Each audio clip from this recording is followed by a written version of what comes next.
Good morning and welcome to Unfiltered Vision News, bringing you the news unfiltered Monday through Friday, 7 to 9 a.m. Eastern. My name is Dr. Ashaki Noni Nichols, and I'll be your host. Of course, I just wanted to get something my eyes because, I'm those people. I participate in a few different areas. So it's a little bit of I want to say behind the scenes catch up. I just want to make sure that I have gotten all my notes in the right places for individuals that need information from me. So, thank you guys again for joining me here on Unfiltered Vision News. And I hope everyone is having a fabulous day today. Just looking forward to getting started with our Mighty Men Thursday. And again, just a reminder, it is open mic. So if anybody wants to be a part of the broadcast, please send me an email at unfilteredvisionnews@gmail.com, or you can direct message me on X. And with that, let's get into our Kids Corner. Had the newest toys and the coolest clothes, but today, something went wrong. During recess, Tom accidentally knocked Brad's new basketball into a puddle. Brad was furious. Tom said sorry, but Brad refused to forgive him. "You ruined my basketball," Brad yelled, pushing Tom away. Brad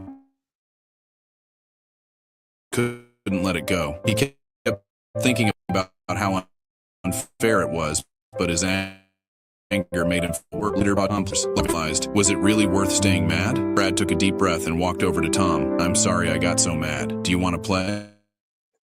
Tom smiled, and just like that, everything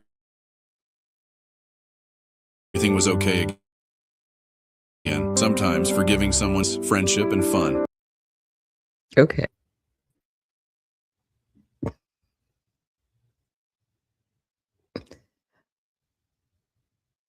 Okay. I I I'm sorry. Yeah. The internet is what it is, and it can be a little maddening at times. Just a bit. Just a bit, right? I'm like, it's just a simple video, and you can't play a simple video. It's just, I don't do much in the background. I might do a little bit, but I'm not using any filters. I'm not using anything that would really kind of mess anything up. And just saying, it's kind of crazy. But anyways, let's get back to it.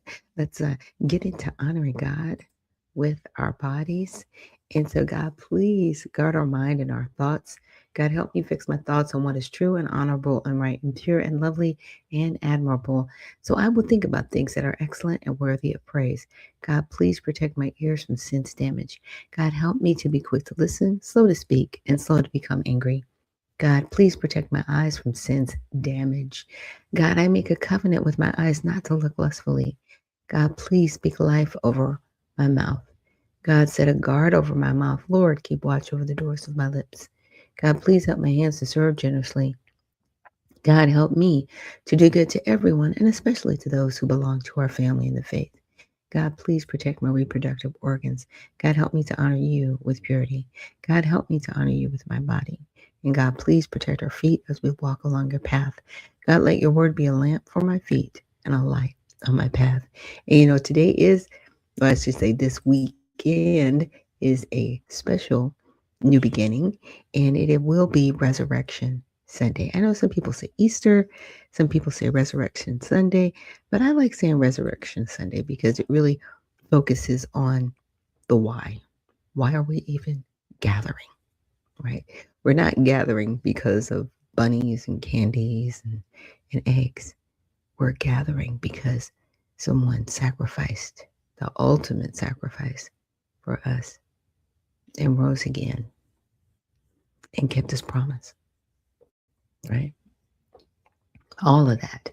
So, for any of you out there, I hope that you have a home church that you can go to. I will be putting links to my church that I attend because we will have services broadcasting online starting on Friday. So, I just really hope that everybody is able to participate. Now, before we get into our trending X stories, as you could see, I had there on the screen, there was one I just came about around a YouTuber. And I was like, "Ooh, I gotta put that in last minute." So that's what I was messing with. When the show started, I was like, "Oh, I gotta get this in. I have to share this because you guys need to see.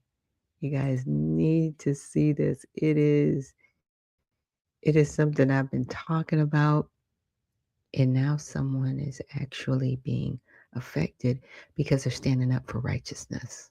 It's very interesting.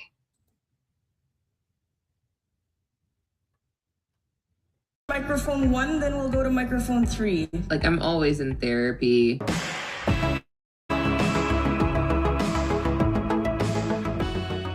Howdy, y'all. I'm Brylan. So this video is not about basketball or how the NBA has completely ruined the sport of basketball over the last 10 to 15 years with having a bunch of effeminate men flopping on the court trying to get to the free throw line instead of actually playing a competitive sport like, I don't know, grown men. Sorry, I guess I'm still a little bitter. But I want to show you something that just happened in the NBA that proves a point of what I'm going to show you a little later in this video that will utterly shock you if you're a Christian. And no, that's not hyperbole. So even if you hate sports, I promise you, you do not want to miss what I'm going to show you in this video. Hey, if you get value from this video, would you consider hitting that thumbs up button? You know when you like this video to get pushed out to more people, and it would really help spread the truth. So the Chicago Bulls, one of the most iconic teams in NBA history, just released an NBA player from their team named Jaden Ivey.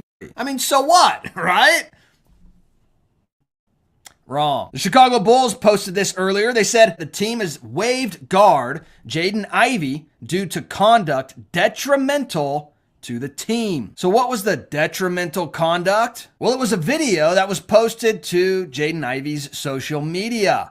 Keep in mind that Jaden Ivey proclaims to be saved by Jesus. Can you guess the detrimental conduct yet? The world can proclaim LGBTQ. They proclaim Pride Month in the NBA. They show it to the world. They say, come join us for Pride Month to celebrate unrighteousness. They proclaim it on the billboards. They proclaim it in the streets. Unrighteousness. So, the detrimental conduct that got Jaden Ivey released from the Chicago Bulls was that, well, he proclaimed the name of Jesus as his savior and has a biblical view of LGB. And he called out Pride Month, which has infested literally everything. It's everywhere. It's in everything. Every corporation, the public education system, all of entertainment, every kid's show. I have videos on all of this stuff, by the way. LGB, Twan, the religion, it is a religion, never. Okay, so I feel very vindicated right now because Brylan, he is actually a pastor. And he said it.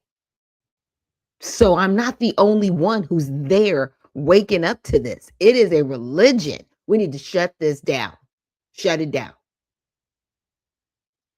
Because they're forcing everyone to be a part of it because they say, oh, well, these people are marginalized and you need to feel sorry for them. And you're a bigot if you don't agree. No, if you want to do that, that's your religion. I'm not going to be a part of that. You don't want to be a Christian. Okay. That's your business. That is your free will. And I will let you have it. But don't you dare tell me what I am supposed to believe, especially when it's degenerate behavior, if you don't stop. Let's continue. Mistake that. So when they say, keep your religion out of this, enough with the religious stuff. They are a religion. They are following their God, Satan. So again, the detrimental conduct here is that Jaden Ivey is a Christian who spoke out against the radical left LGB ideology, and it cost him his spot on the Chicago Bulls. Think about that for a second. You know, a lot of Christians, a lot of people really, are still sleeping when it comes to the radical left agenda. You know, it takes a lot more guts to be Jaden Ivey than it does to be Stephen Curry, for instance. Talk about a total sellout. Stephen Curry and his wife, Ayesha, pathetically pander to the woke mob and have sold their souls for fleeting fame. You know, Stephen Curry and Ayesha Curry have completely forfeited their faith, whether it's pandering to the left, promoting and selling their soul to the woke mob and giving in to LGB and endorsing Kamala and the Obamas and just the absolute worst depravity in our society. They have given themselves over to it. Let me let you in on a little secret. You know, these satanic radical leftists will never be satisfied. They will never be satisfied in their own sin. And that's why even Romans 1 says that they have to invent new ways of sinning. But it's not just that they'll never be satisfied in their own sin. They will never be satisfied with your compromise. They will continue to demand more and more until you are a husk that has nothing left. You know, then they'll go and suck the soul out of their next victim. Never compromise and never apologize for standing in the truth. And while Ivy is literally kicked off of the Chicago Bulls for proclaiming his faith, standing up for Jesus, and standing against Pride Month, not in a violent way, by the way, yet someone like Ayesha Curry is embraced with open arms as she sells her soul more and more every single day. And she could say stuff like this, and she's hailed as a hero in our society. After we got married, we found out we were pregnant with our daughters so quickly. I didn't even have time to think about what I wanted anymore. It's so interesting. I spent my entire life like trying to work towards something, and then it kind of just disappeared, and I didn't think twice about it. But after my daughter turned 1, I remember there being a shift and being like, I have goals for myself. Like, this doesn't feel right. I love being a mom, but I love doing other things too. And I need to get my shit together and figure out what that looks like for myself now. If I have a career and I'm not home, like, did you experience that? I still experience that. I still experience that. I'm always in therapy. So that's the type of mindset that the left and that the world embraces and promotes and glorifies. She's literally saying, there's no way around this.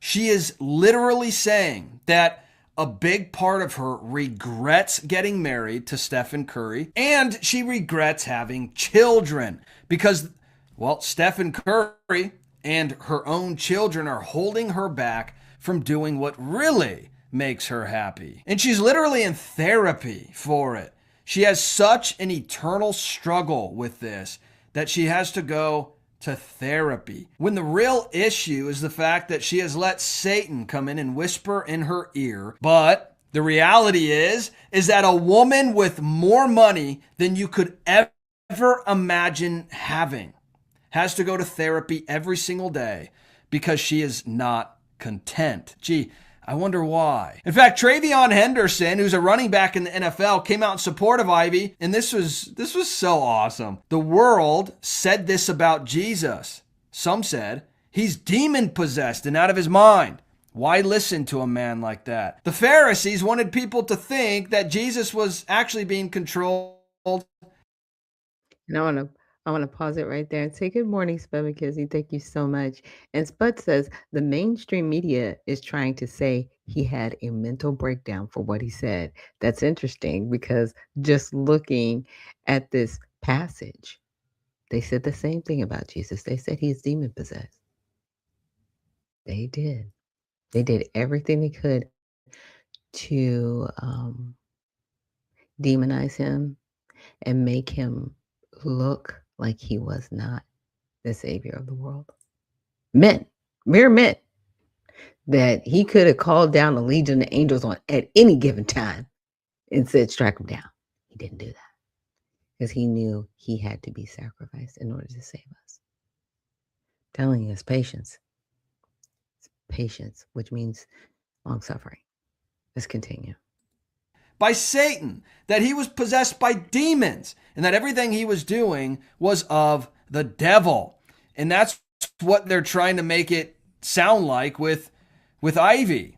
In fact, John Root says, this is exactly what sports media is doing to Jaden Ivey. They say he's crazy and even mentally ill because he holds to a foundational Christian belief. In fact, Jamel Hill, one of the most radical leftists, she said, I honestly think Jaden Ivey is having some kind of episode. I have known folks who are zealots, but this seems like something more. There's something so deeply wrong. Because he don't with want to Ivy. go along with this I thought this was a demonic good point behavior. too. Why is it when any individual professes Christianity and what the Bible says, all of a sudden they're having a mental episode? You have LGB members saying they're women despite being a man and identify as whatever they like, but that's not a mental episode. You see how everything is backwards? In fact, the Bible tells us about people like this, that everything that they do, they will call evil good and good evil. Everything will be backwards and upside down. This brings me to something that just happened in Canada. Now, before you think, oh, this is Canada, this isn't in the U.S., this won't affect me if you live in America. Yeah, yes, it will. These are the same leftists. Radical leftism is the same everywhere, okay? Canada is being absolutely destroyed by radical leftism, and we're seeing America go in the same direction. And this is what happened in Canada. Canada's House of Commons passes hate speech bill that would remove religious protections. You are no longer protected by being a believer, being a born-again Christian, and saying, my view is what the Bible says. That will now be considered hate speech if your view lines up with biblical teaching when it comes to LGB or TWAN or transitioning children. In fact, these are the same radical leftists in Canada at this government leadership convention. They were literally fighting over who gets to be at the front of the line for being the most radical of leftists. There's a point of privilege on microphone 1, then we'll go to microphone 3. Go ahead, delegate. Yes, hello. I was standing here with my gender equity card before you called on the previous speaker. That's my point of privilege that I would like to raise. I will explain the speaking order, which is fixed, that I cannot amend, which is the pro-con rotation. You can move yourself up a line that you're standing in. I am pro, and I was... We went...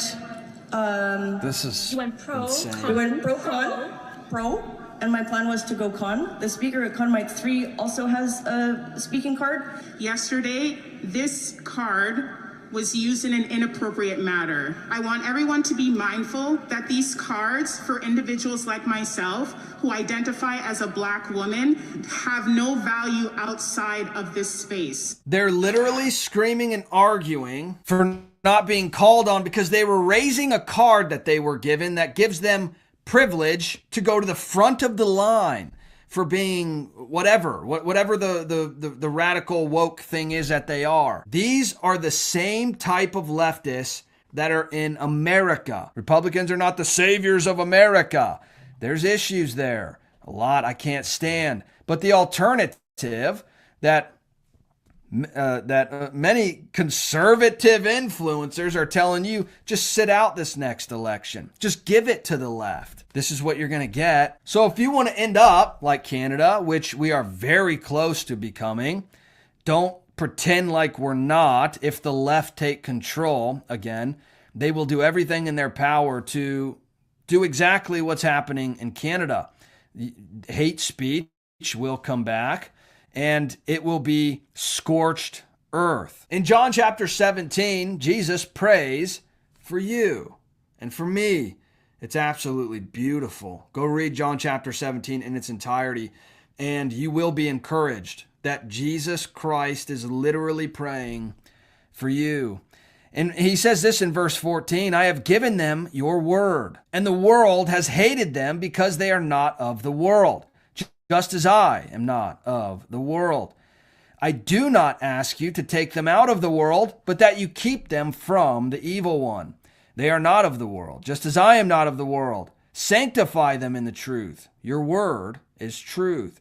As you sent me into the world, so I have sent them into the world. And for their sake I consecrate myself, that they also may be sanctified in the truth. Notice that Jesus literally prays that we not be taken out of the world, but instead we be sanctified and strengthened in the truth. You know, if you ever wondered what the will of the Lord is, well, part of the will of the Lord is that we continue to stay steadfast and sanctified in the truth while being hated by the world. We are not to give in just a little bit. We're not to compromise here or there so that we fit in. You know, it's actually not loving to enable people in their sin so you don't come off as a bigot or whatever the left wants to scream at you, whatever the world wants to scream at you.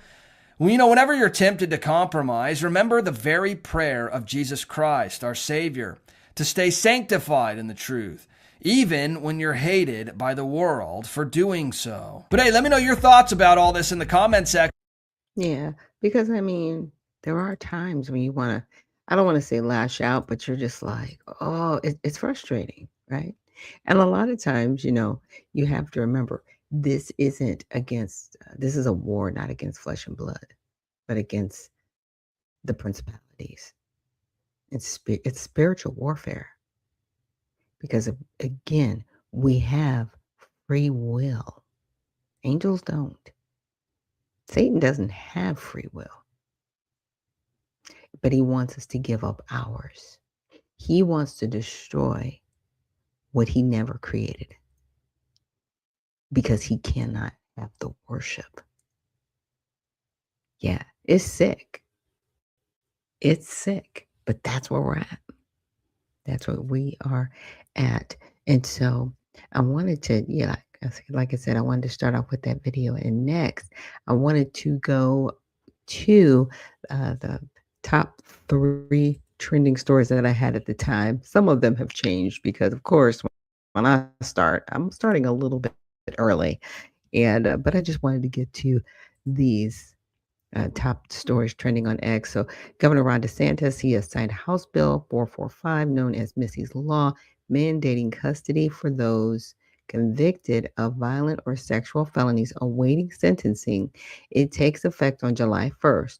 The law responds to the May 2025 murder of 5-year-old Melissa Mogul and her stepfather, Daniel Spencer, whom Judge Tiffany Baker Carper allowed to remain free on bond after his April conviction for attempting to meet a minor for sex, despite prosecutors' warnings.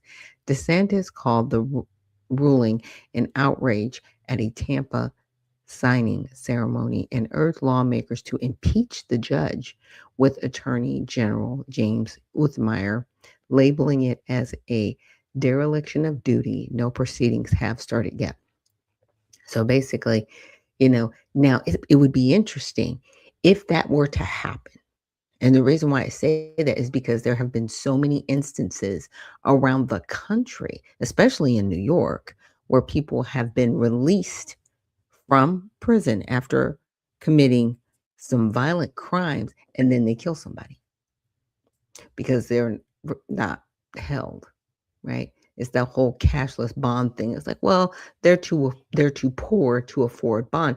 No, these people are violent and they should be kept in jail until it is time for their court hearing. But what I find interesting is they will have people in jail for lesser crimes, right? Way less. And they will keep those people in jail for years that are citizens of this country, by the way. Yeah. It's not confusing. It's evil. Straight up. Now, the next top story, a salon owner reveals $272,000 payroll tax bill over 3 years. In a widely shared April 1st video, the owner explains these taxes fund Social Security, Medicare, and unemployment insurance on top of employee withholdings she remits quarterly. The figure is about $1.2 million in annual gross payroll for her team of 10 to 15 workers.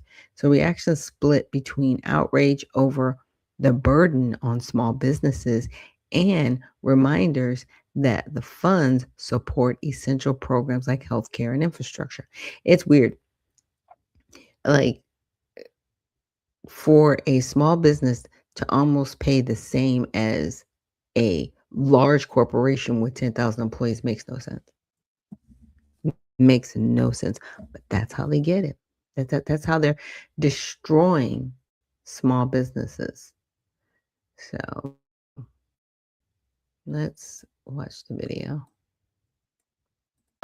So we're going to take a guess. Who can guess within the last 3 years how much I have had to pay payroll taxes to just be able to pay you guys, which is all worth it, but this is an issue.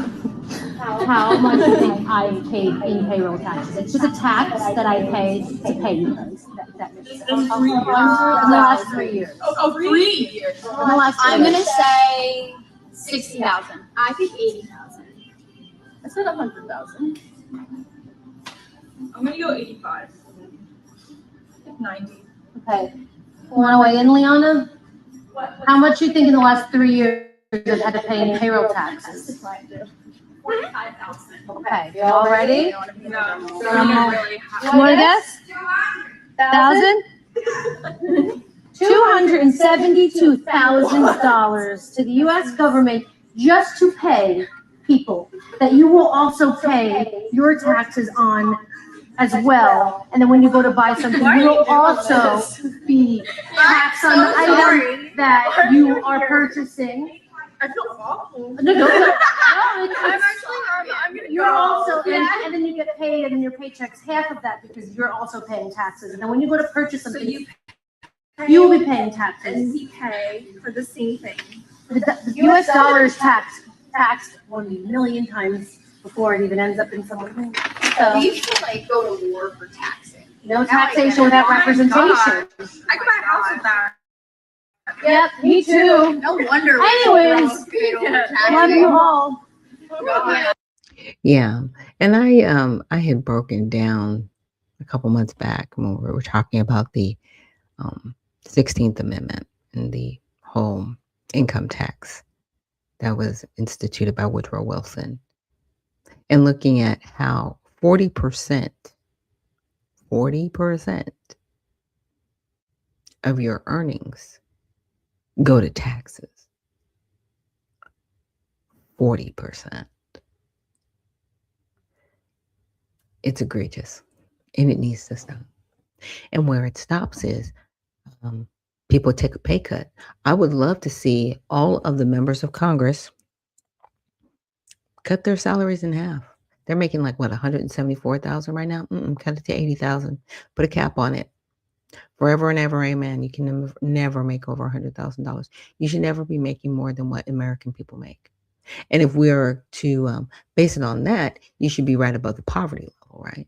But then that would make you desperate people. But even though you're not desperate people, you're still taking money from special interest groups, from lobbyists. You're disgusting. It's disgusting.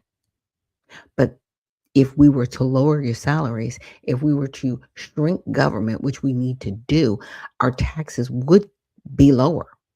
And we would have a booming economy because people would actually be able to afford things. See, the government doesn't work off of people living off of other people with taxes. It works off of capitalism. Somebody makes something, we buy it. That person that makes something is actually able to employ people to make whatever those things are. It's capitalism, y'all, not communism. All right. Third item I want to get to is the Supreme Court skeptical of Trump's birthright citizenship order. So President Trump signed an executive order in January 2025 to deny automatic U.S. citizenship to children born in America to undocumented immigrants or non-permanent residents, reinterpreting the 14th Amendment. During April 1st oral arguments, several justices, including Neil Gorsuch, questioned government lawyers on history and effects, appearing ready to uphold precedent granting citizenship to nearly all U.S. born children except those of diplomats or invaders. The case spotlighted examples like Juan Carlos Valencia Gonzalez, now a cartel leader, and wealthy Chinese using surrogates for dozens of citizen babies raised abroad, fueling sharp divides over immigration security and constitutional protections. It's all disgusting because the only reason we have the 14th Amendment is because of the Dred Scott case, where they basically said, no, we're not going to, by court, decide if emancipated slaves will be recognized as citizens. This is something that needs to be handled under the legislature. This is where you get the 14th Amendment. You don't get it just because somebody felt like it. The 14th, the 13th, 14th, and 15th Amendment were written specifically for emancipated slaves. It wasn't written for everybody else because it wasn't necessary for other people. Now, people want to say, well, how did everybody else get their citizenship? They came here the right way. They actually, we can use, like I said yesterday, Ellis Island. They were vetted. They came through the right way. They were naturalized. Okay. Now, even though some people might poke fun at the Ellis Islanders, they still did it the right way to be recognized as naturalized. In that clause, it does not exclude people that would come here illegally, because the assumption was it was put in place for emancipated slaves. Why? Because if it wasn't put in and it wasn't worded the way it was, my children would have to basically apply to be naturalized citizens. Do you get that? Does anybody understand that? Like, it's completely missed. You know why it's missed? Because they misrepresented it with the Wong Kim Ark case. That person should have never been recognized as a citizen because his parents were here illegally. They were not naturalized. He was born on the soil. Okay. And they decided, well, we're just going to give this person citizenship because of domicile of his parents, even though his parents were under Chinese jurisdiction because they weren't citizens of the United States. We'll get into it in a second.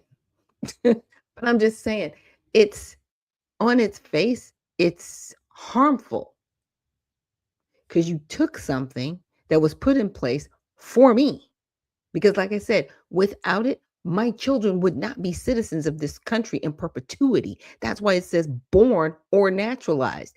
I'm not a naturalized citizen. I'm a born citizen. And I had to be generationally through this 14th Amendment, because emancipated slaves were not recognized as human beings until they put this in place. They actually had to put in place a civil rights legislation to recognize human beings after slavery.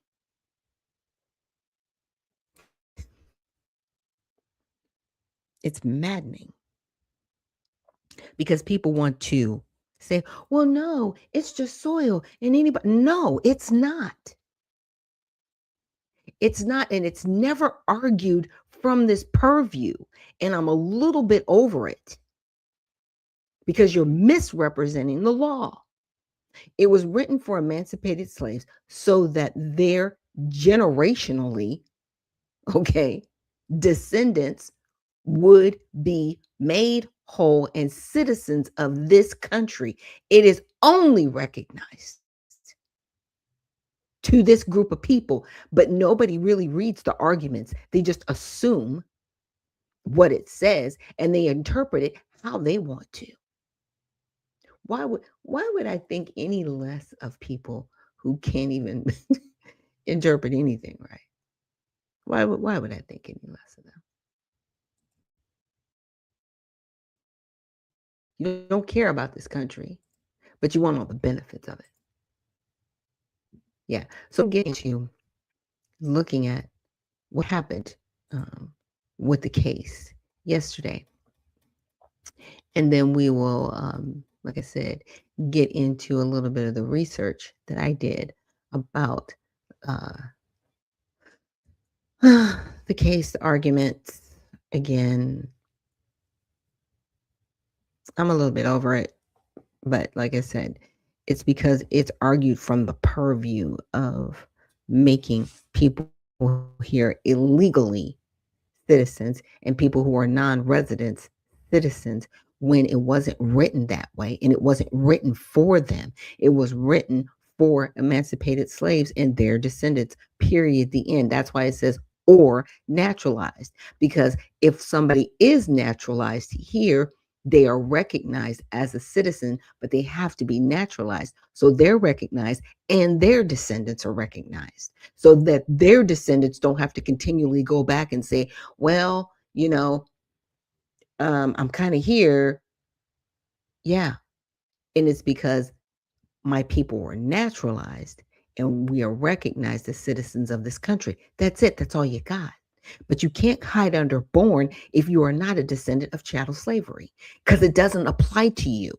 It doesn't apply to Indians on reservations. It doesn't apply to anybody else. And I'm really, like I said, I'm over it, because you keep shoveling in people that don't belong here.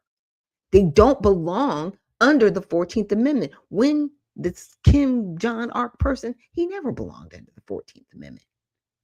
But they use it as a way to shoehorn him in. Yeah. And we'll get to him and what happened to him.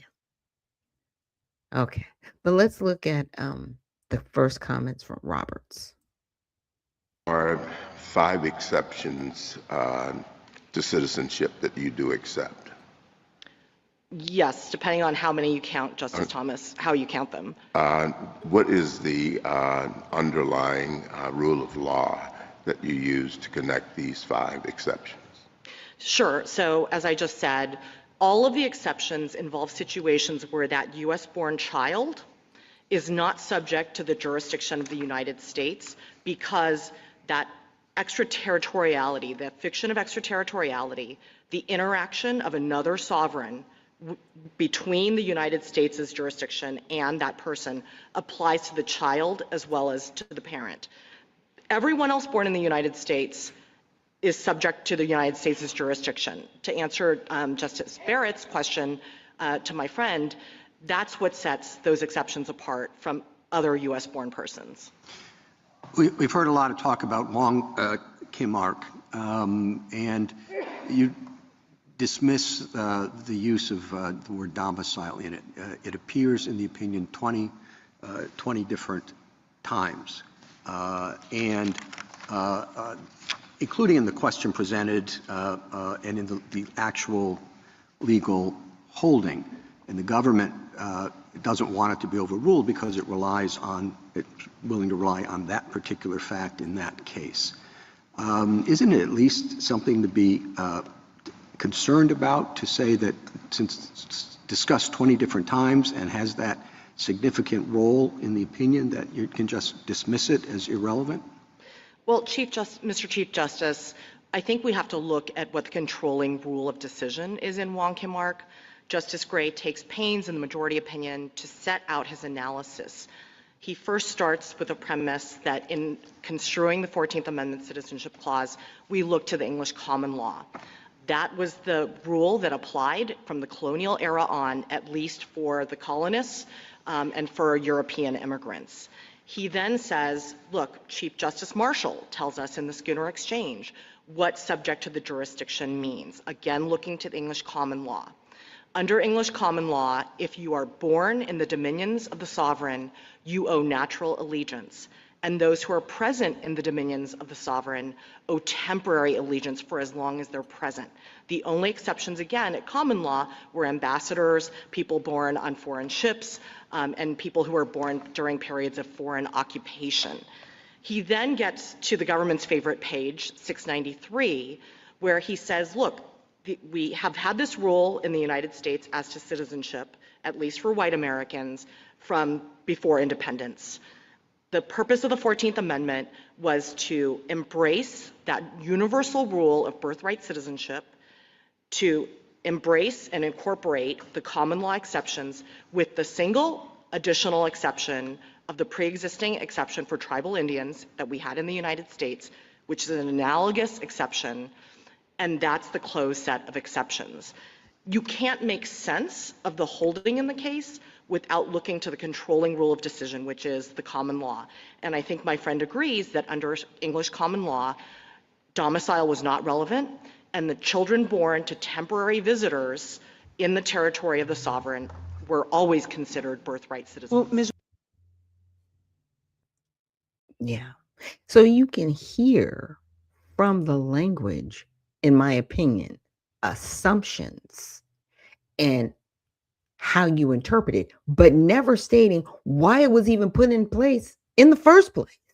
Like, why does the 14th Amendment even exist? Answer that question, because they didn't just pull it out of the air. They needed to make people whole after slavery. That's where it comes from. It wasn't just created to be created. But you would hear her and you would think that's why we have the 14th Amendment, because we needed something. Why? Why did you need that something? And this is what it chaps my hide, y'all. So I asked about a recap. So this is the 14th Amendment arguments case, Trump versus Barbara.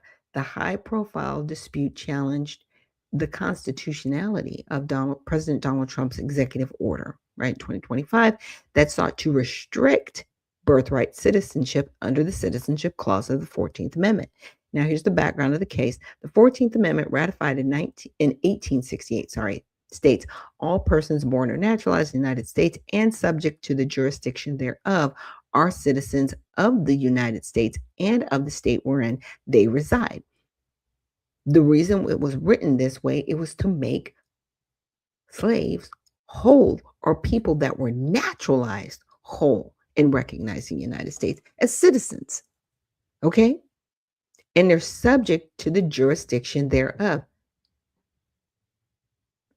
If you are not a citizen of this country, you're subject to another jurisdiction. This doesn't apply to you. It just doesn't. You're not a citizen of this country. It only applies to people here. Just because you're on the soil doesn't make you that. But that's their argument, the just soil. So Trump's executive order aimed to end or limit automatic citizenship for children born in the U.S. to parents who are undocumented immigrants or temporary visitors, right, on visas, or what administration calls birth tourism. It argued that such children are not fully subject to the jurisdiction of the United States because their parents lack permanent domicile, right? And that's where domicile comes up. So the lower courts, not the Supreme Court, the lower courts, right, included nationwide class action injunction. That's why we're here, because these activist judges had blocked the order, ruling it unconstitutional and inconsistent with long-standing precedent and federal law. The 1952 Immigration and Nationality Act, the Supreme Court granted review in late 2025 and heard arguments in April 1st, 2026. A decision is accepted by late June or early July 2026. President Trump attended the arguments in person. First time a sitting president is known to have done so, though he reportedly left before they concluded. He was about 2 hours. But there is a place for the president to sit, apparently, in the Supreme Court. He's just the first one to actually use it. So, key arguments of the Trump administration: the Citizenship Clause was meant mainly for freed slaves and their descendants who had generational ties and domicile in the United States. Yes. Thank you, Solicitor General, for getting it right. Now, subject to the jurisdiction thereof requires permanent domicile and allegiance, not mere physical presence or being subject to U.S. laws. That's where these other people, and I'm going to call them other people because you're not citizens of this country. Just because you come here, pop a squat, have a baby does not make that baby a citizen. They are under jurisdiction that you are. If I go to Russia and I have a kid That kid is not a Russian citizen. It's a United States citizen. I just happen to have a baby on the soil. And that's how it should be here, but it's not. You know why? Because we have evil people. I'm cutting straight through. I'm not giving any of you excuses. You're evil. You don't follow the Constitution, and it's disgusting. Now, children of illegal immigrants or temporary visitors do not qualify as their parents owe primary allegiance elsewhere, drawing on a 19th century commentary and distinctions from British common law. This would address modern issues like illegal immigration and birth tourism without overturning core precedents. The administration emphasized that most countries do not grant unrestricted birthright citizenship. They don't. They don't. You can't just go anywhere and have a baby and that baby be a citizen of that country. Why would we need borders? Why would we need an immigration law? If what they're saying is true, then why do we even have immigration laws making people naturalized? It doesn't matter. It doesn't matter if that's going to be the other argument, right? People are crazy. But thank you, General, for saying what you said, because yes, it was written specifically for the descendants of slaves and no one else. It wasn't written for anybody else. And the only everybody else that falls under it are the naturalized people. That's it.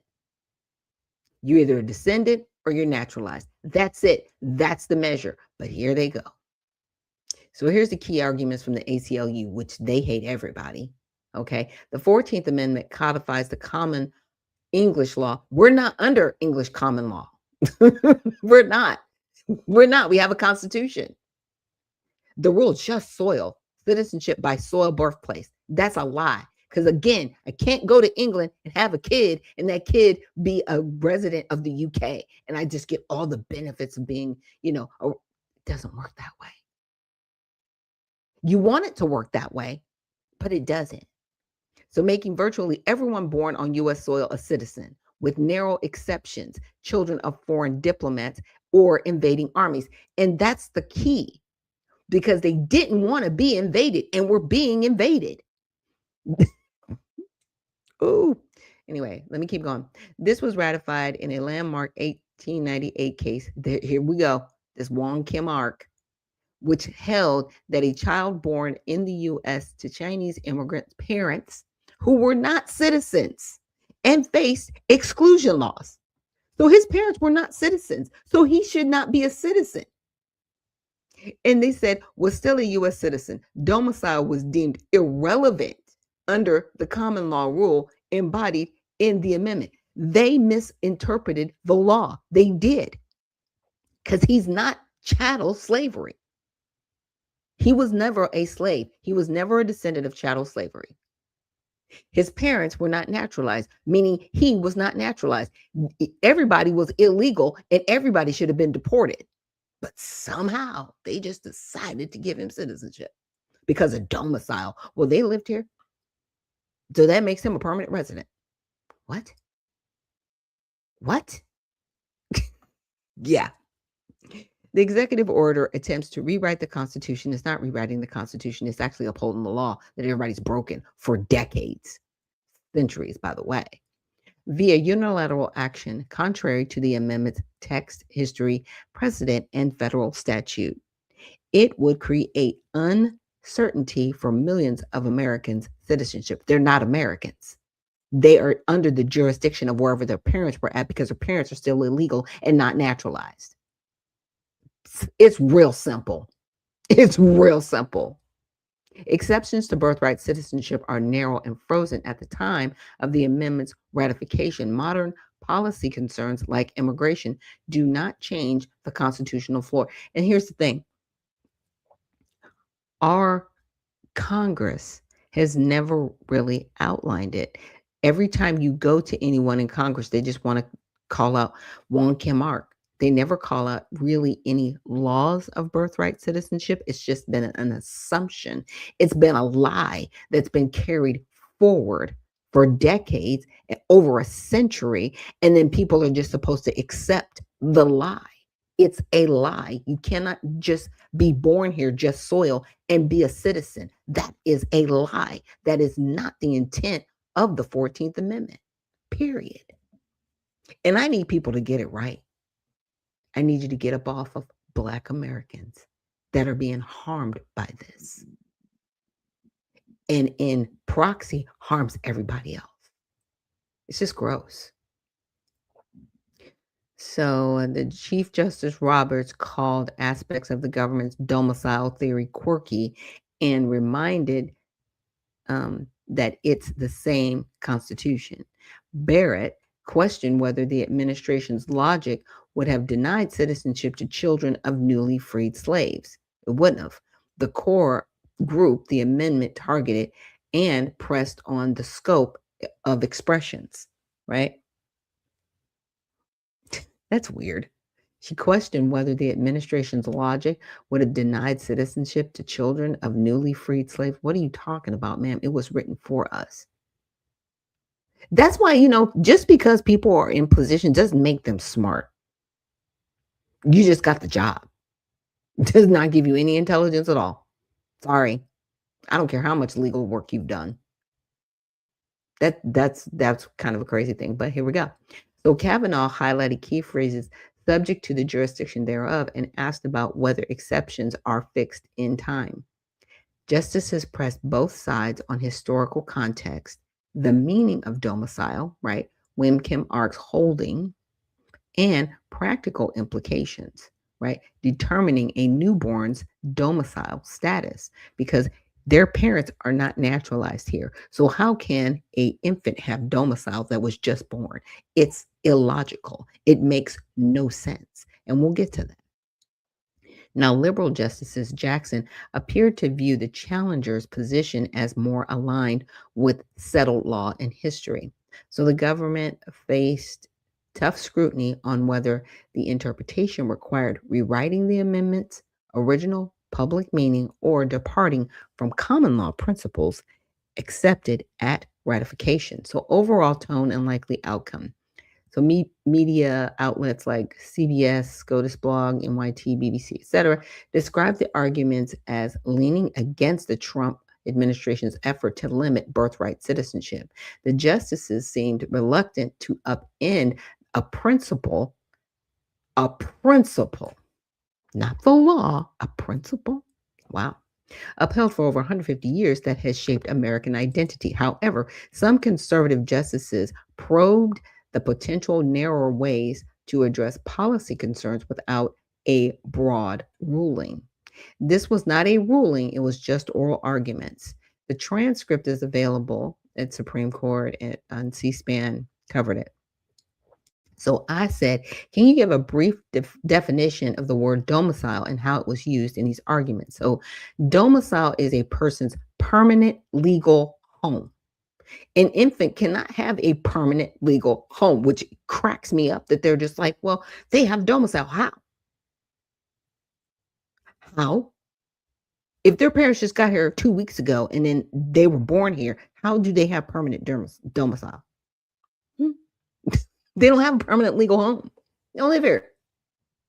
So to place where they have established a fixed habitation with the intention to remain indefinitely or return to it as their primary home. If you're here illegally, you broke the law to get here and had a baby. I'm just using this one as an example. So your intention is to stay here indefinitely, even though you're here illegally, even though you broke the law to get here. It doesn't work. You can't square that. But they didn't talk about that, did they? It combines physical residence with the subjective animus manidi, intent to stay permanently. So even if you intend to stay permanently and you get deported because you're not supposed to be here, what are we talking about? The baby gets to stay without you? How does the baby have permanent residency and you don't even have permanent residency? Unlike temporary residence or mere physical presence, domicile carries implications for legal rights, obligations, allegiances, taxes, and jurisdiction. A child's domicile is typically derived from their parents at birth. Again, if their parents aren't legally here or residents here, how do they just automatically have domicile? That's always been my question. Now, in immigration and citizenship discussions, lawful permanent domicile often implies not just living in the U.S., but having lawful status and intent to make it one's home indefinitely. What if they're here illegally? You're still not addressing the issue. That's my issue. But as you can see, how it's framed, but they never talk about this. This is what domicile is, you guys. So how domicile was used in 2026 oral arguments, the term became one of the most frequently discussed concepts during the 2.5-hour arguments.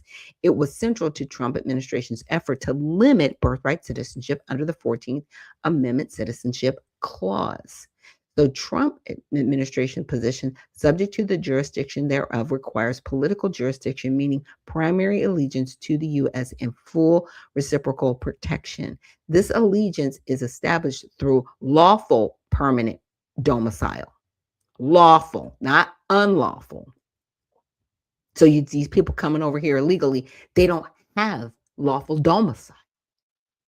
What are we talking about? So a fixed home with intent to remain indefinitely plus lawful status. Children of undocumented immigrants or temporary visitors do not qualify because their parents lack domicile. Their primary allegiance remains with their home country, which is true. A newborn inherits their parents' domicile status. Now, that was the argument of Trump.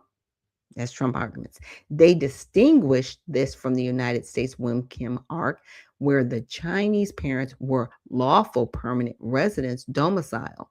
They weren't actually, they were here illegally. The government argued the court there did not extend citizenship to non-domiciled aliens and was not asking to overrule Wim Kim arc. So that was their argument.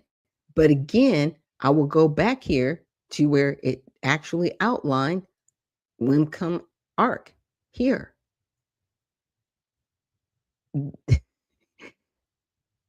They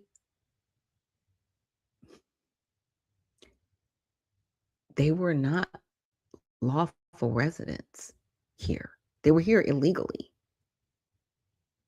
They were. Now, here's the ACL's position. We're just going over it again. 14th Amendment codifies the traditional English common law rule, just soil, with very narrow exceptions. It doesn't say just soil in there. I don't see it. But they just want to apply that. But it doesn't say just soil in there. So where does that, how do you square that? You're just going to make it common law. It was never English common law because it's not common. They had to create it to give people citizenship here who weren't recognized as human beings. What are we talking about?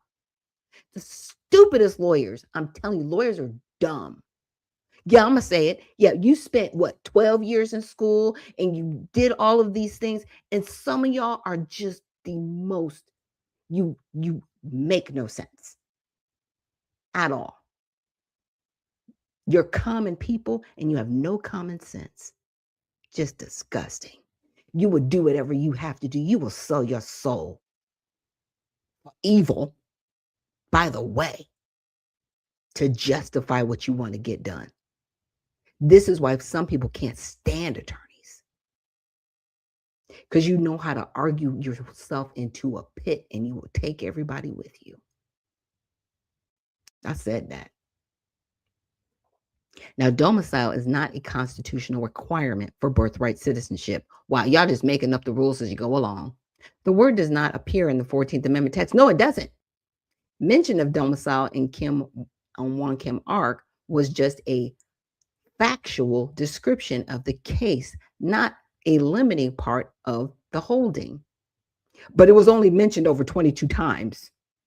The opinion embraced broader principles of birthright citizenship. Whatever, man.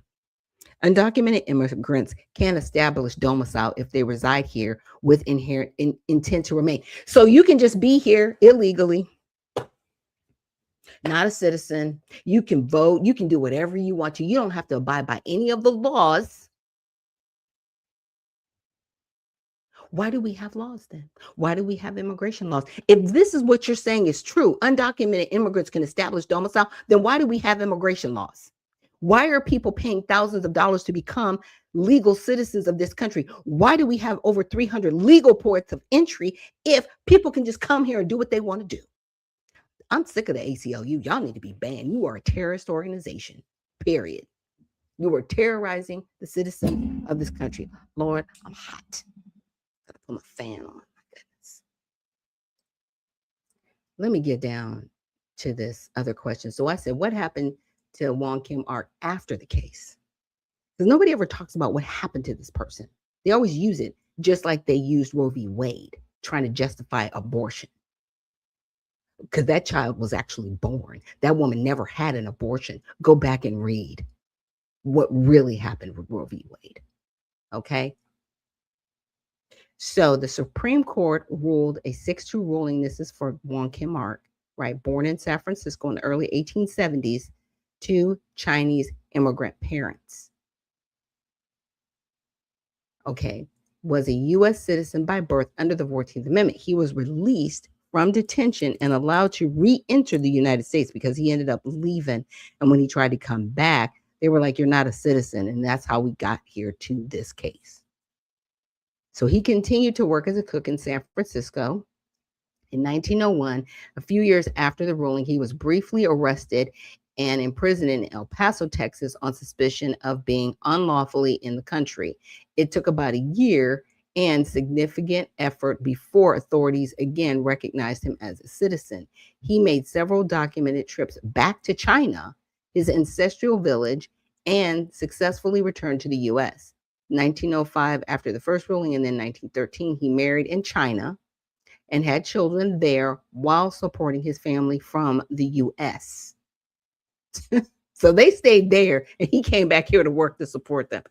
Just disgusting. There was no allegiance to the United States. None.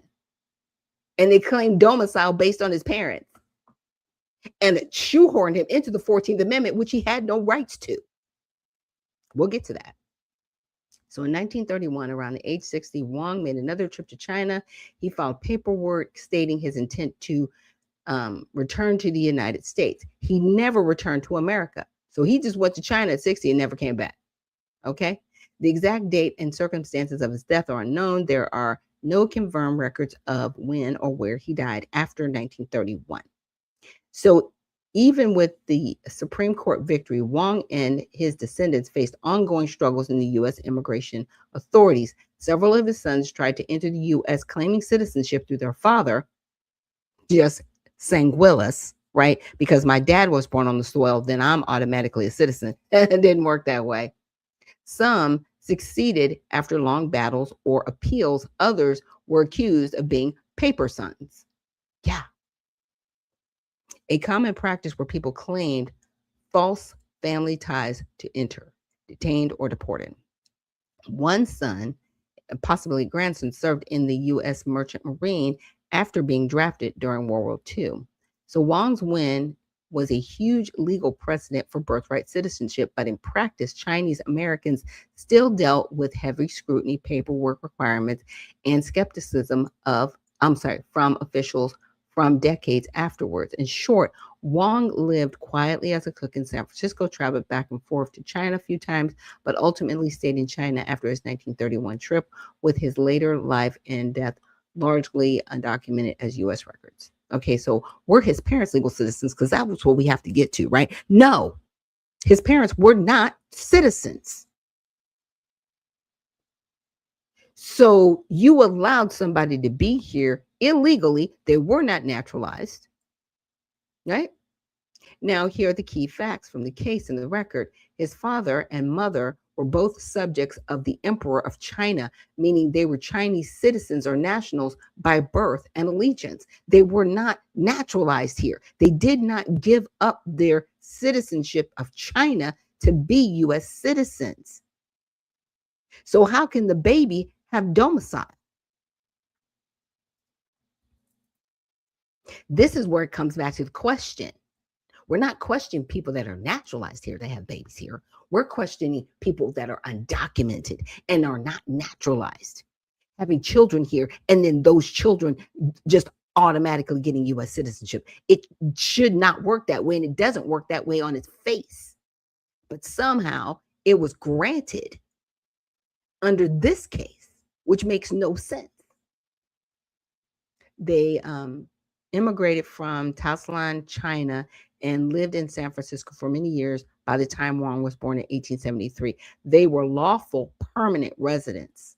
Okay, but they still were not naturalized. I don't know how they became lawful permanent residents. You're citizens of China. How did you become lawful permanent residents? Oh, because you just stayed here long enough? How were they lawful if they weren't naturalized? That's weird. They ran a business, maintained a permanent home in San Francisco, and were not diplomats or in any official capacity for China.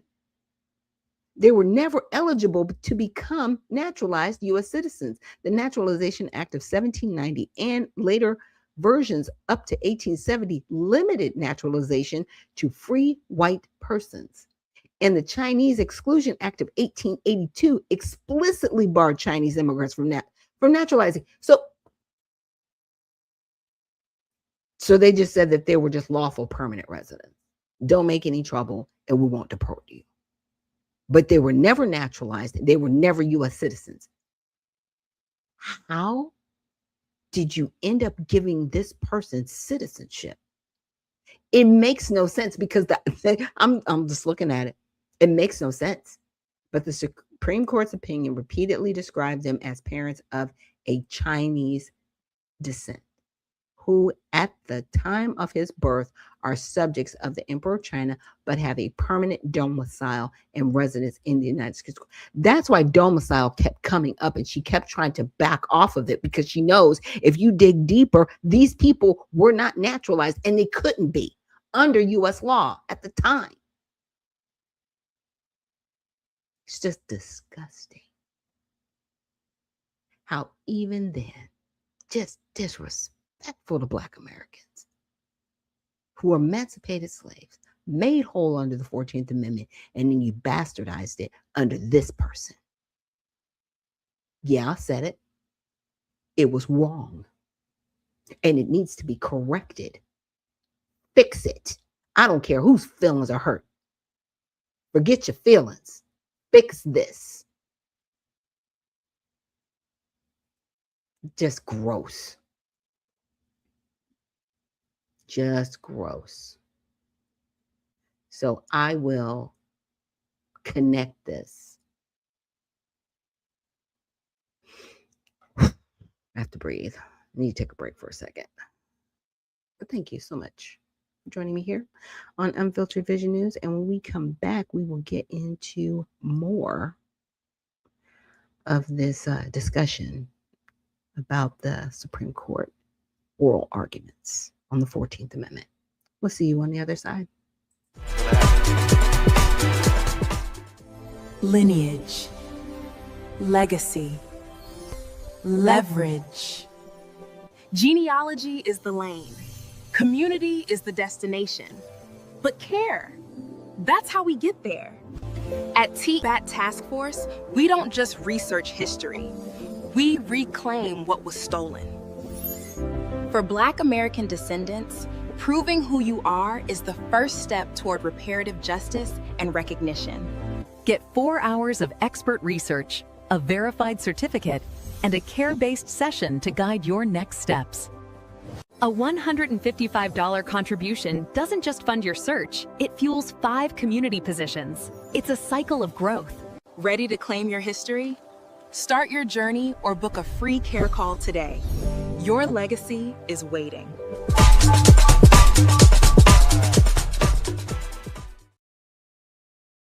And we are back. Thank you so much for joining me here on Unfiltered Vision News, bringing you the news unfiltered Monday through Friday, 7 to 9 a.m. Eastern.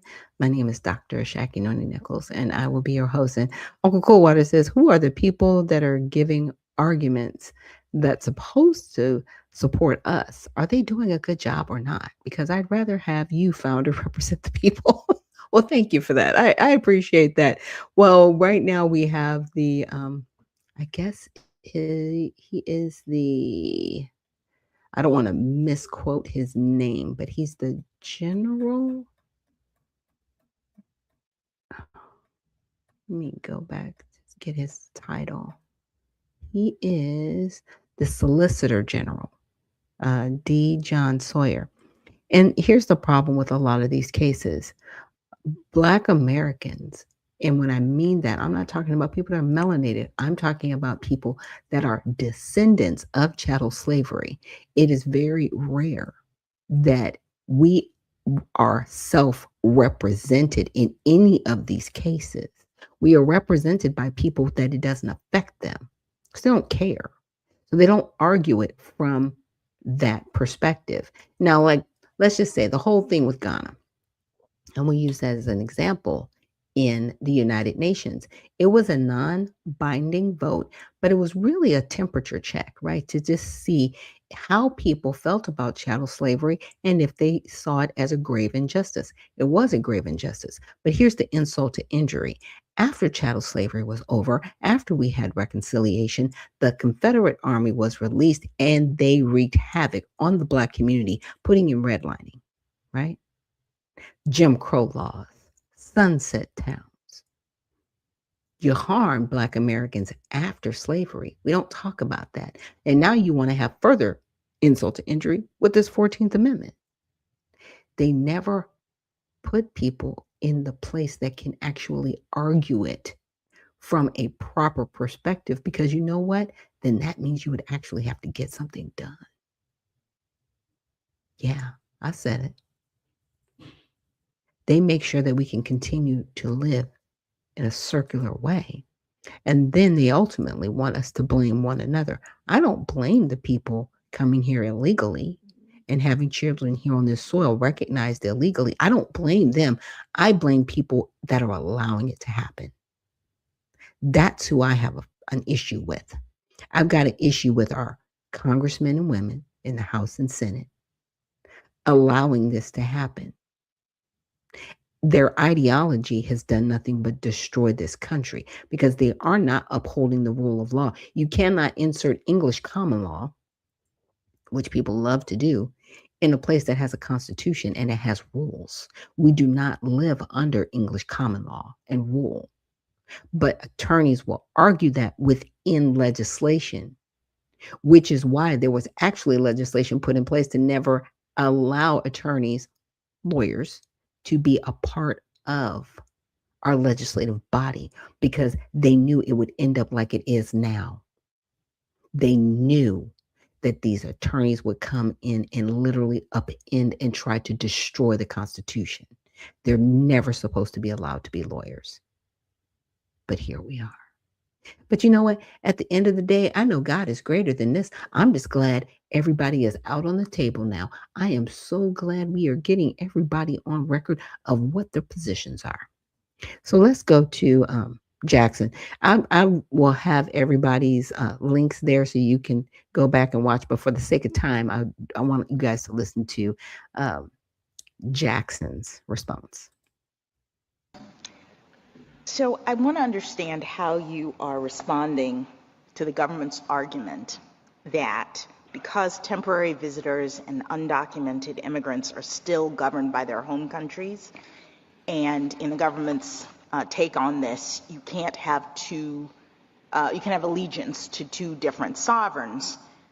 Those groups can't have the requisite allegiance to be subject to the United States for the purpose of the 14th Amendment. That's what I hear the government saying, but I do think that that seems to rest on a different understanding of allegiance than what was in the English common law, and that when we understand what the English common law thought about allegiance, you can see that you can have allegiance to two different sovereigns at the same time. This kind of goes back to Justice Alito's questions. I mean, I was thinking about this, and I think there are various sources that say this, that you obviously have permanent allegiance based on being born in whatever country you're from. That's what everybody recognizes. But you also have local allegiance when you are on the soil of this other sovereign. And I was thinking, I, a U.S. citizen, am visiting Japan. And what it means is that, if I steal someone's wallet in Japan, the Japanese authorities can arrest me and prosecute me. It's allegiance, meaning can they control you as a matter of law. I can also rely on them if my wallet is stolen to, under Japanese law, go and prosecute the person who has stolen it. So there's this relationship based on, even though I'm a temporary traveler, I'm just on vacation in Japan, I'm still locally owing allegiance in that sense. Is that the right way to think about it? And if so, doesn't that explain why both temporary residents and undocumented people would have that kind of quote unquote allegiance just by virtue of being in the United States? That's absolutely right, Justice Jackson, and that comports with the plain text of the 14th Amendment as it applies to everyone born in the United States other than those subject to the exceptions that were baked in, a close set. You owe natural allegiance as a U.S. born citizen. If you want to look at the parents of those people, and let's say the parents are foreign nationals but not ambassadors, the parents owe temporary allegiance. Right, so the babies get the permanent allegiance piece of this, and the parents get the local allegiance piece of this. So to the extent we're looking for allegiance, we have it. That's right. Thank you. Okay, and if we were looking at allegiance and we say it is illegal to have a baby here on the soil if you are not a naturalized citizen or a U.S. citizen, what are we talking about? They broke the law. If we're really going to look at common law, they broke the law. Thank you for playing. Thank you for playing the legal jargon game. Because that's what I wanted you to say. I love it. I like it. So I asked a question. Oh, let me see. Let me remove this. I asked a question to Grok, and I said, so the response from Justice Jackson, can you briefly outline what would happen to an American citizen if they committed a crime in Japan?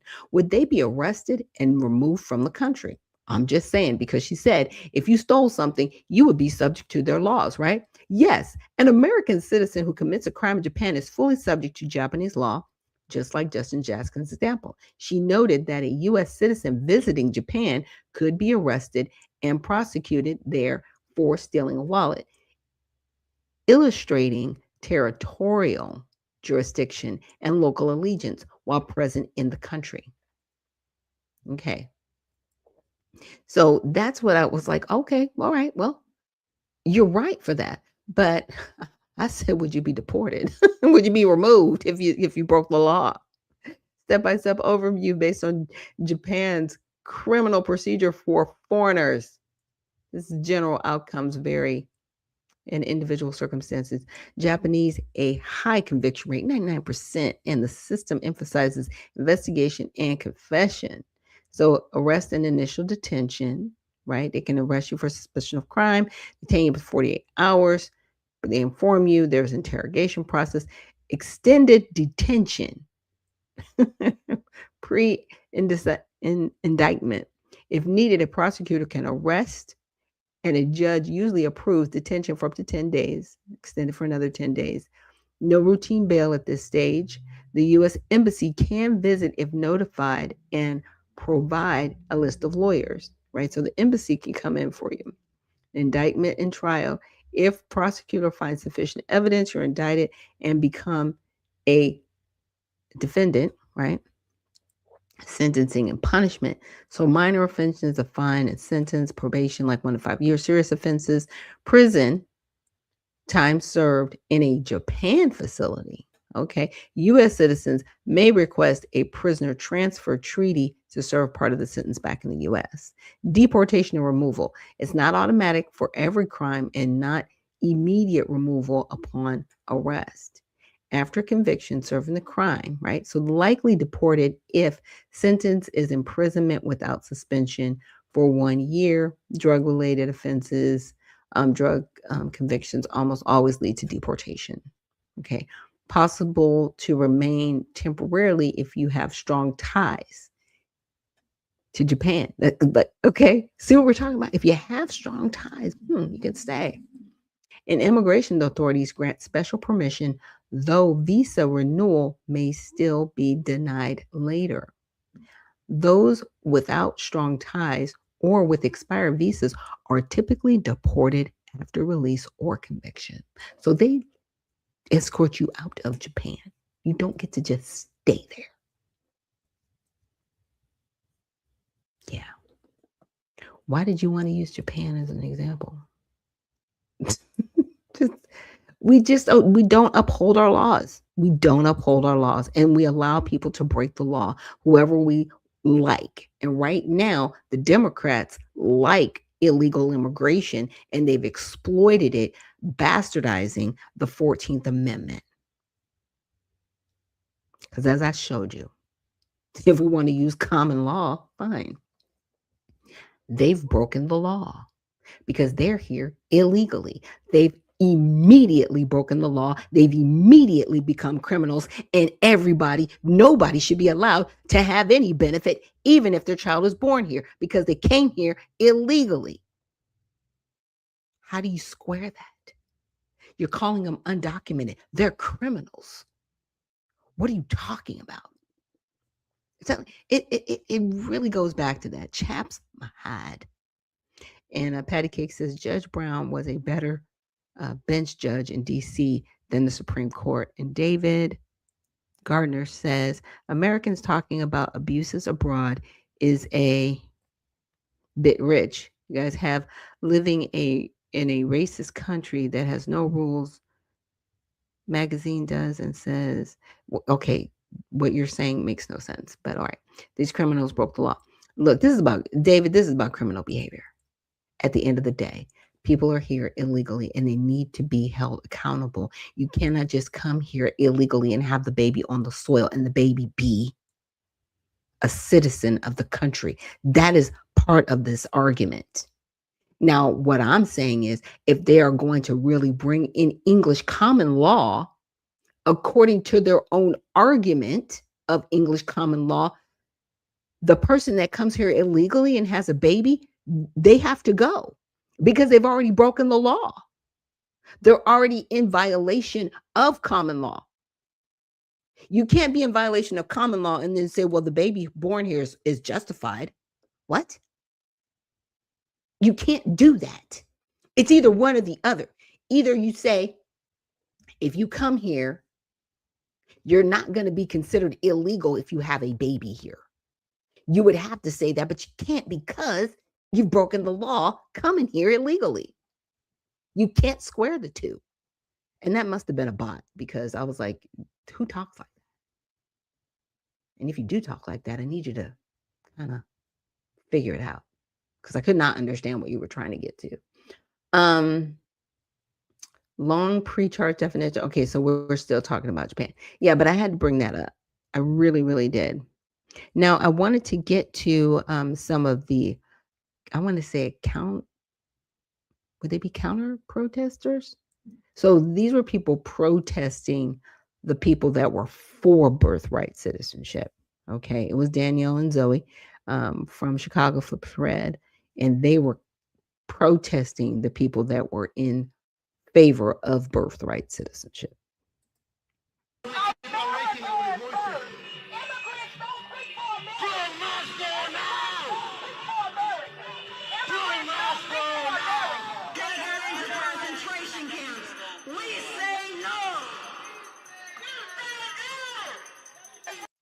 And another thing, if this is such a racist country, why are people always fighting to come here?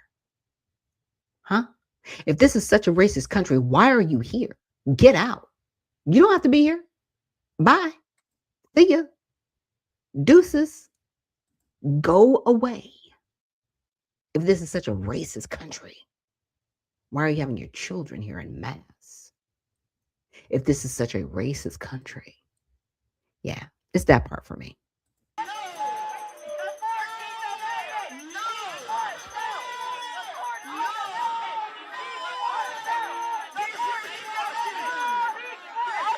And that one, chasing her around. What are you doing, sir?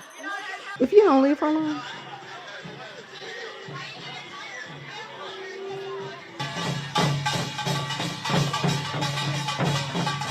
Yep, there's the. Okay, what is this about?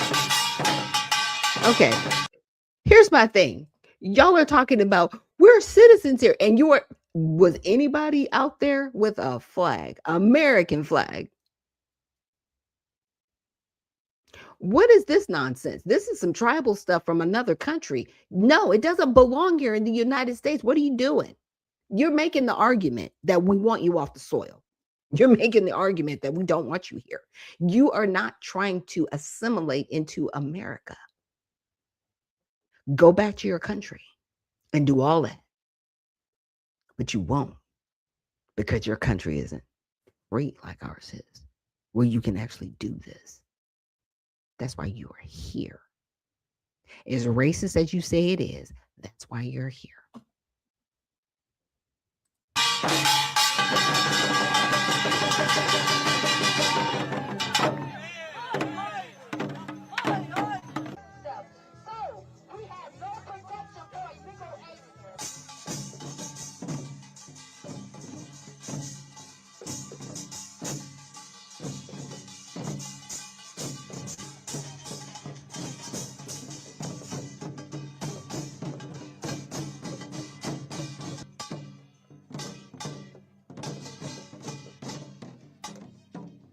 So I wonder who paid for those signs.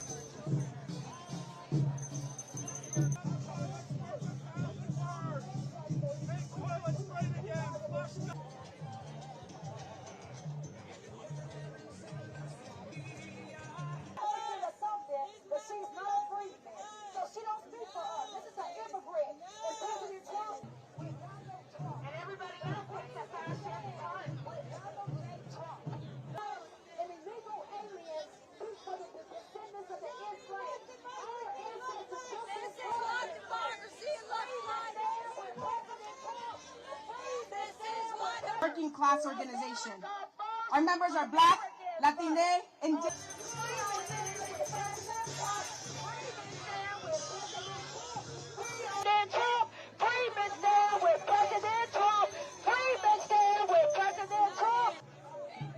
Yeah. And that other melanated person trying to block Danielle, you know that's not a citizen. Immigrants are under attack. What do we do? When immigrants are under attack, what do we do? When immigrants are show me what America under attack. What do we do? When immigrants are under attack, what do we do? Yeah. Show me what democracy looks like. Show me what America looks like. Yeah. That's an immigrant. We are here. Show me what America looks like. Show me what with our immigrant brothers and sisters. Black lives matter. All lives matter. No, they only matter when y'all want some stuff. You have not divided us. You have united us.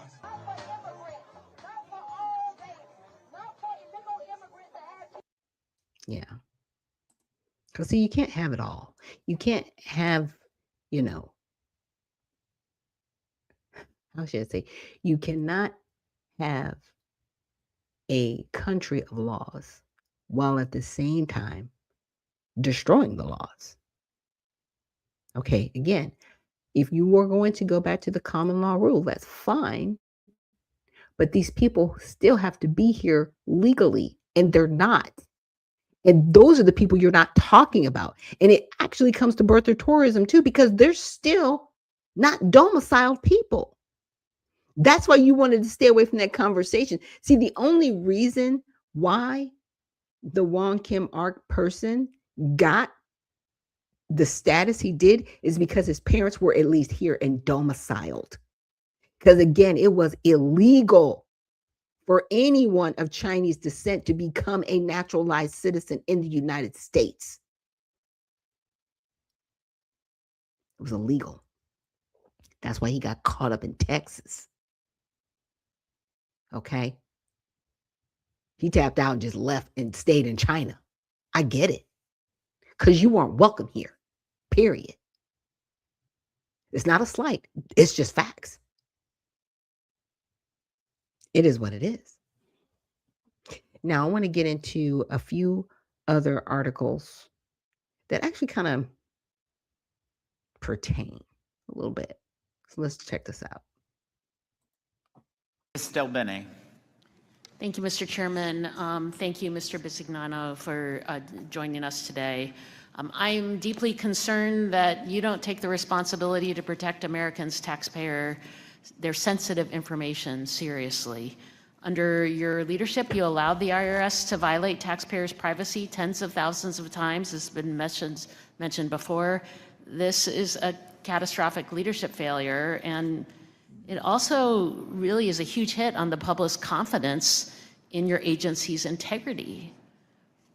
You told Ranking Member Neal earlier today that you have implemented a risk management function that includes risk management meetings that discuss cyber policy. Unfortunately, this issue wasn't caused by a cyber attack. It was caused by your department illegally handing over taxpayer information to the Department of Homeland Security. So again, what are you doing to rectify this mistake? So the IRS turned information over to the Department of Homeland Security? And you're mad about that? The privacy of American citizens. Ma'am, the Patriot Act has already trashed the Fourth Amendment. You know what I'm saying? What are you talking about? Oh, that's right. This comes back to defending people that are here illegally, that shouldn't even be filing taxes, first of all. And it gives DHS more information on how to find these illegal immigrants. Just say you want to protect illegal immigrants. Just at least be honest about it. Just at least be honest about it. Conduct, ensure that this doesn't happen again, and attempt to earn back the trust of taxpayers.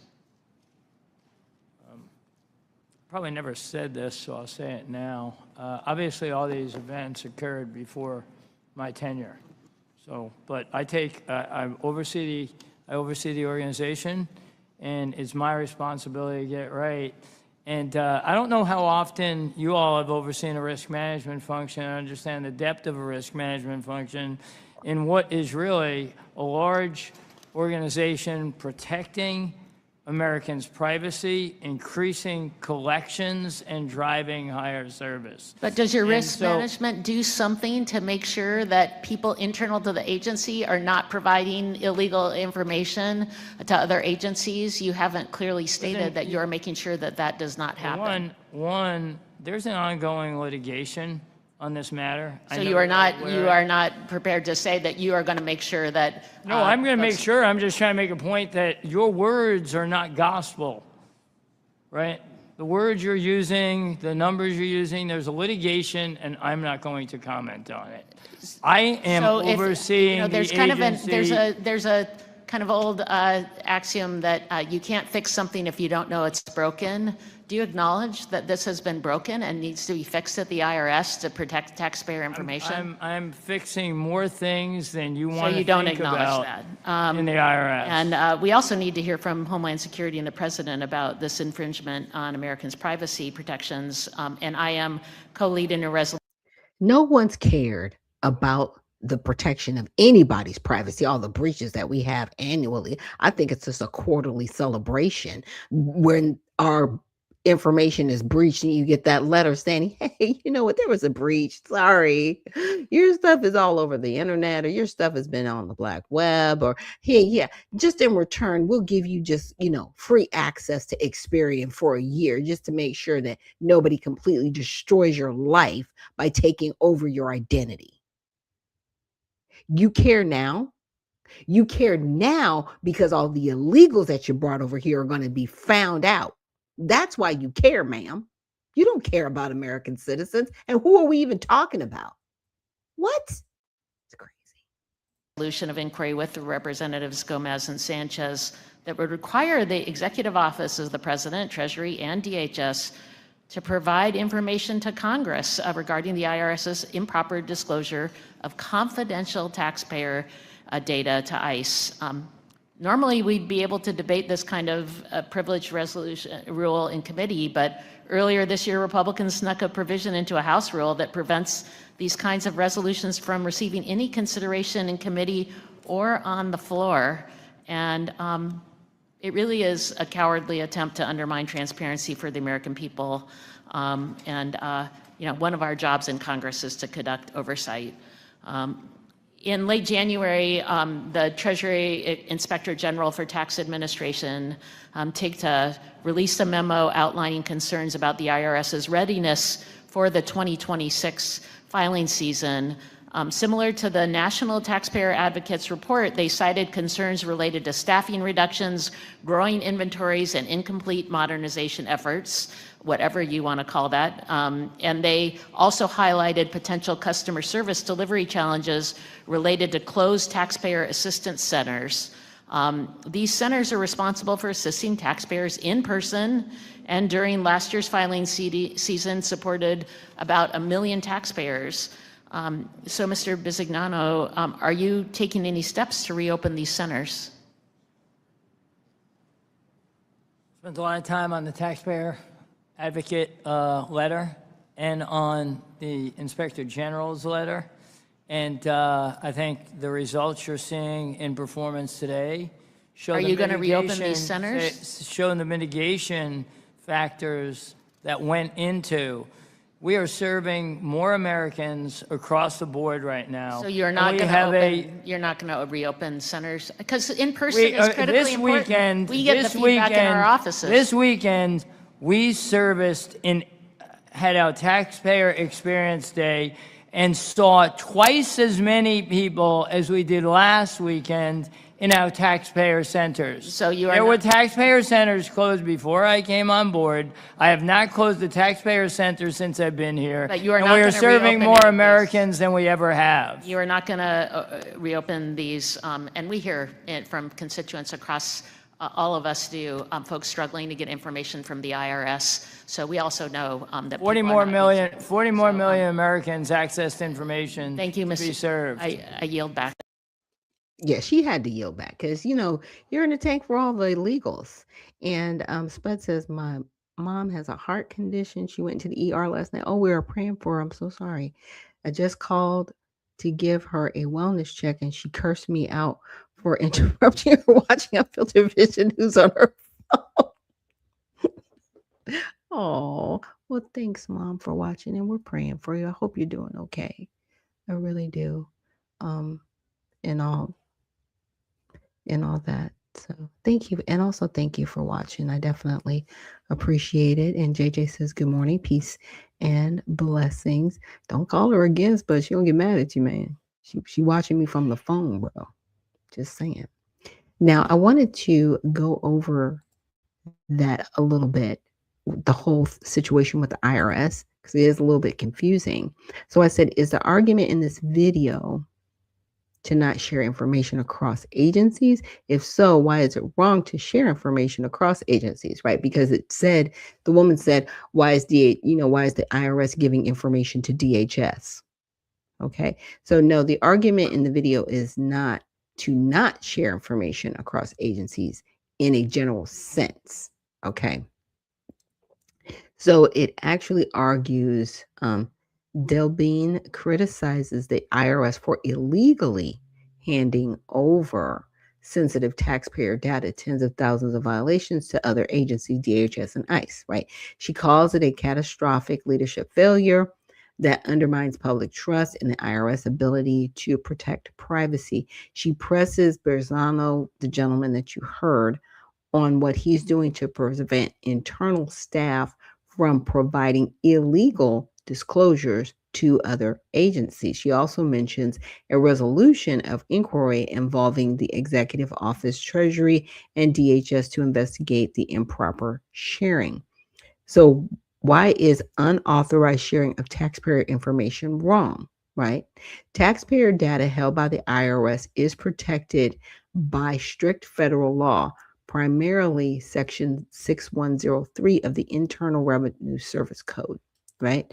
The law generally prohibits the IRS from disclosing returns or return information to other agencies or anyone else without specific legal authorization or taxpayer consent. Reasons this matter include privacy protections. Americans' tax returns contain highly sensitive personal and financial details, income status, deductions, social security numbers, addresses, family information, etc. Unauthorized disclosure can lead to identity theft, harassment, and financial harm and misuse. Oh, like how you all misuse our information all the time, how there's like several data breaches all the time. And yeah, okay. So statutory limitations, Congress deliberately created narrow exceptions for when the IRS can share data. Okay. Public trust and compliance, rule of law. Agencies are not supposed to ignore statutory privacy safeguards just because sharing might be convenient for another purpose. And then precedent and separation of functions. Tax collection is kept somewhat insulated from other law enforcement roles precisely to avoid turning the IRS into a general surveillance or enforcement tool for unrelated policy goals. But here's my problem with the IRS. We can have somebody 200 years old right now filing taxes last year. Yeah, you heard me. Somebody 200 years old because they do not clean these rolls and they are not cross-referenced with Social Security. They are not cross-referenced with immigration to make sure and ensure that everybody who is using that particular Social Security number is actually alive and they are who they say they are. Now, that's what we're trying to get to.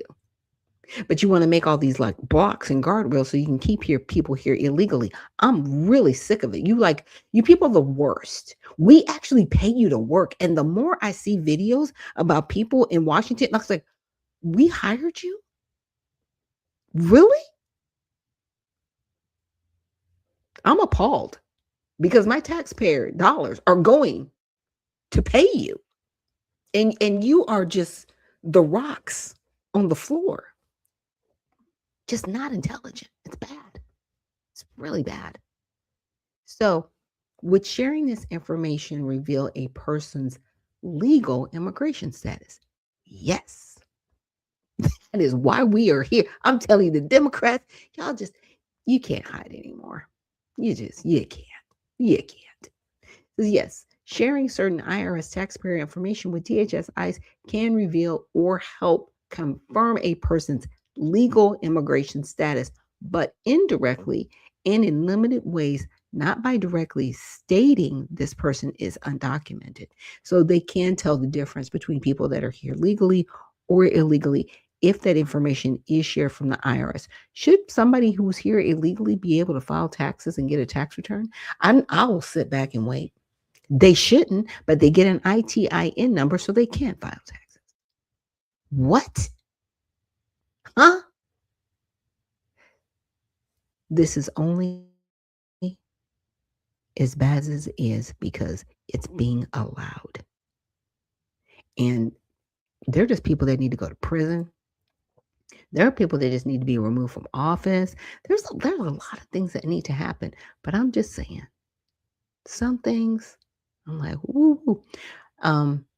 Still 2 videos I did not get to. I will get to them tomorrow. But there is one I wanted to get to from Ohio, and it's talking about indecency in front of children. Now, this kind of goes back to the first video that I played and how Pastor Braylon was talking about how this the LGBTQ 2+2S is a religion.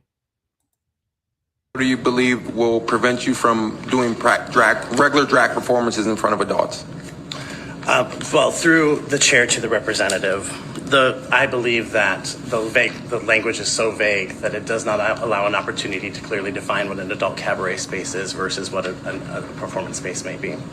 Follow up? Yes, thank you. So I actually have the bill here in front of me, and it's very specific on what an adult cabaret is, okay?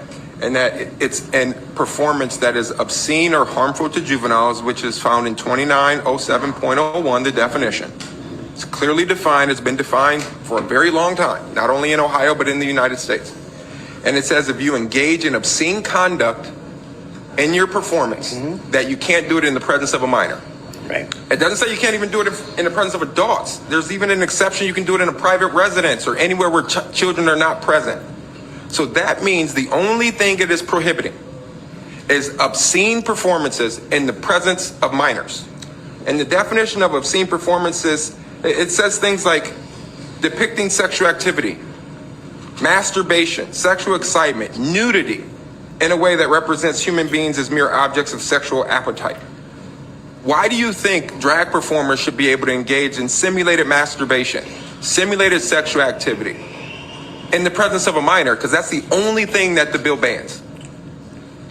Through the chair to the representative, there are a lot of things in that statement. And I can reply to one of those being that there are already laws on the books here in the state of Ohio that deal with such obscene performances and behavior. And I don't see how this bill reinforces or does anything to further that. Follow up? Thank you, Chair. Actually, there isn't. In the state of Ohio right now, there are gaps in our laws. A strip club cannot allow a minor to be present during a strip performance, but the stripper can go into the parking lot and perform in the presence of a minor in the state of Ohio, and it's lawful under our current laws. Under our current laws right now, that is absolutely permitted, and we've seen performances at public parks that cross the line. So I'll repeat the simple question. Why do you think you should be able to perform an obscene, and the bill does not say drag queen performances are inherently obscene. I know other states have taken that approach. This bill does not do that. So no different than if Beyonce came to Ohio and engaged in obscene conduct during her performance. Any performer in the state of Ohio, explain to me why you think it is okay for an adult to engage in an obscene performance in the presence of a minor. Well, if it's obscene or harmful to juveniles, then it would, again, under Ohio law, be considered already illegal. Otherwise, it's what is decided to be appropriate for children should be determined by their parents, and I don't believe that should be determined by politicians.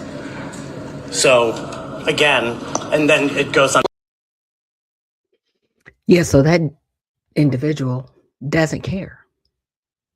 It's like, well, that should be determined by their parents, not politicians. Really? It's indecent. There are decency laws in this country, which is why people rail against things that happen in the month of June under the guise of, we're just being free. Really? It's disgusting. The things that have happened. Men literally walking around with socks on, and that's it, in front of children. And to the parents that have their children at these events, yeah, you should be arrested for, what is it called? Delinquency of a minor, contributing to the delinquency of a minor. What are you doing? That's the evil that lives in our country. It's evil to try to justify depraved behavior in front of children. But see, this is part of Satan's plan to go after the children. Because once you change the minds of the children, you've created a whole generation that will do what you want them to do. So we are in a battle. And we either want people that are going to uphold the law, or we're going to put people in place to destroy the country. And it's weird because it's like you came from places that were destroyed, fled, only to come here to destroy the country again. And you know why? Because people have allowed it.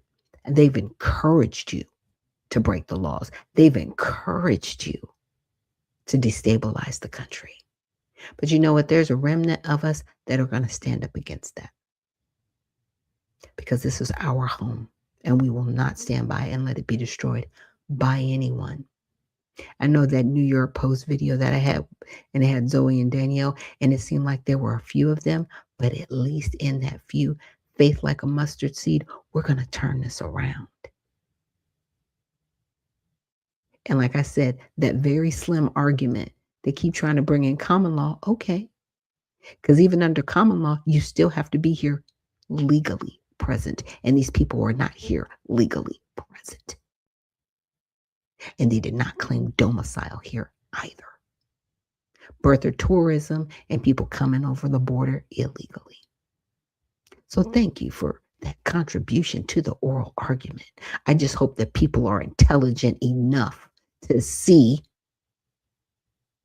within the argument, they actually laid out that yes, hundreds upon hundreds of thousands of millions of people who came here with illegal parents are not citizens of this country. They're just not. And with that, we're going to end our broadcast for today. Thank you so much for joining me here on Unfiltered Vision News. We'll be back tomorrow with our Prayer with Friday. So thank you so much for joining us, and we will see you tomorrow. And remember, stay well, stay focused, and stay unfiltered. We'll see you in the next one.